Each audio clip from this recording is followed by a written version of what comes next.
Hello students, in this video we are going to continue our chapter number 9, internal trade.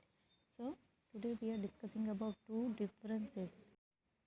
First difference is distinguish between departmental store and chain store. Departmental store और chain store के बीच में differences है.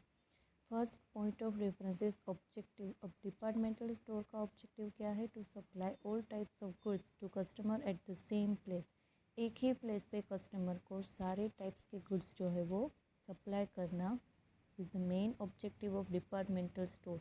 And for the chain store to supply goods by reaching near the customer at various places. Chain stores का objective क्या है? जहाँ पे customer से उनके नियरर प्लेसेस में जाके उनको गुड्स सप्लाई करना. Next is method of sales. अब डिपार्टमेंटल स्टोर में sales of goods at the same place in different department. यहाँ पे मेथड ऑफ सेल कैसी है?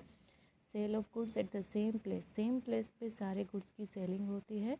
In same place in different department. अलग अलग डिपार्टमेंट में एक ही जगह पे जो है वो सारे गुड्स कस्टमर को मिल जाते हैं. चेन स्टोर में किस तरह की सेलिंग होती है?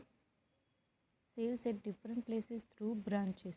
अलग अलग ब्रांच जहाँ पे कस्टमर है उनके नियरर जाके अलग अलग ब्रांचेस में जो है वो सेल होती है. सो मेथड ऑफ सेल्स यहाँ पे डिपार्टमेंटल स्टोर में इस तरह की है कि एक ही जगह पे कस्टमर को ज़रूरत की चीज़ें दी जाती है और चेन स्टोर में अलग अलग जगह पे जो है वो सेल की जाती है. नेक्स्ट है risk. General greater risk at the sales activity at the same place. Same place पे सारे सेल्स एक्टिविटी करना जो है वो रिस्क है.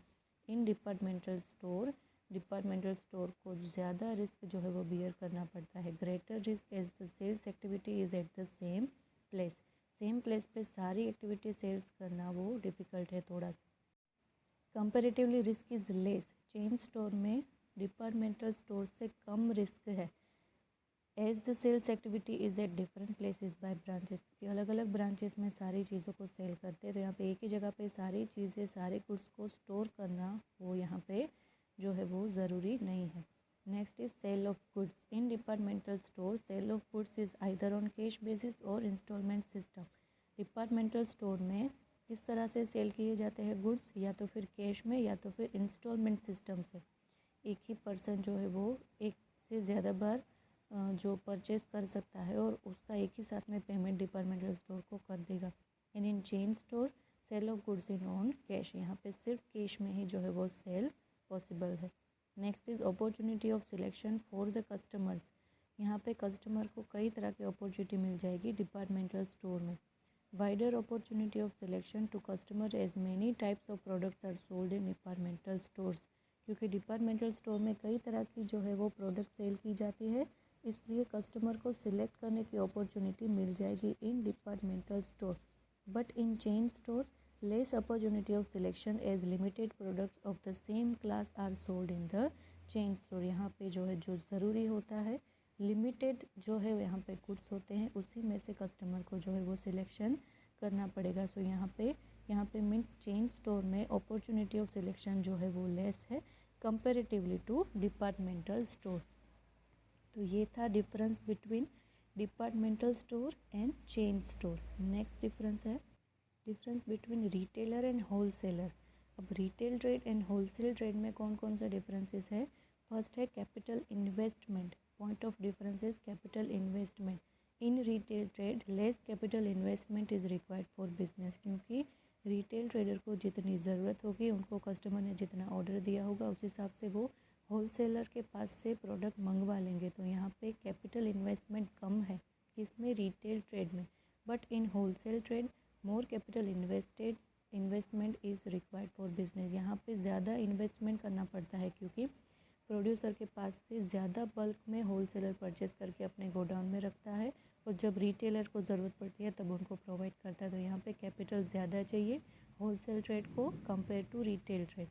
Next is purchase sales. In retail trade, purchase the goods in small or large quantity and sales to the customer in retail as per requirement. Goods की purchase जो है वो कम करनी पड़ती है या फिर ज़्यादा as per the requirement of the customer. यहाँ पे परचेस ऑफ गुड्स रिटेलर जो है वो उतना ही परचेस करेगा जितनी कस्टमर की रिक्वायरमेंट होगी. In wholesale trade purchase of the goods in large quantity and sales the goods in small quantity to the retailer.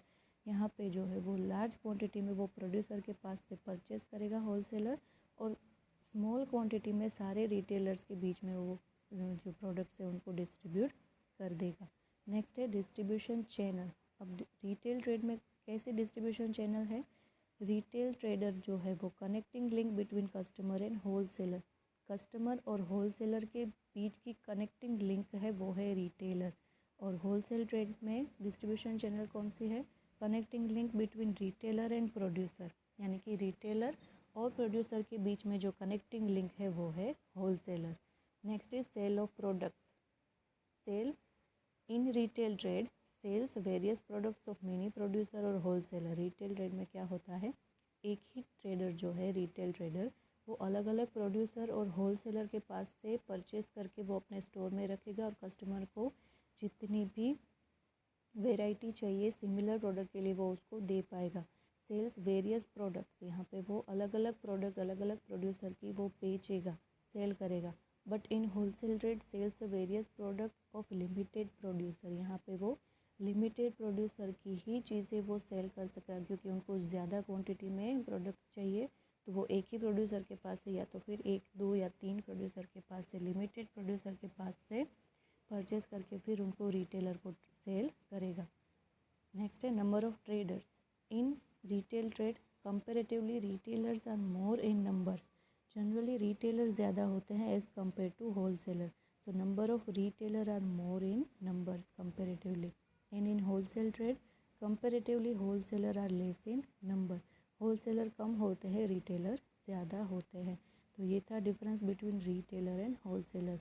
घर पे इसको दोनों डिफरेंस को ज़रूर रीड कीजिए, रिवाइज कीजिए। ये चैप्टर हमारा यहाँ पे कंप्लीट हो रहा है।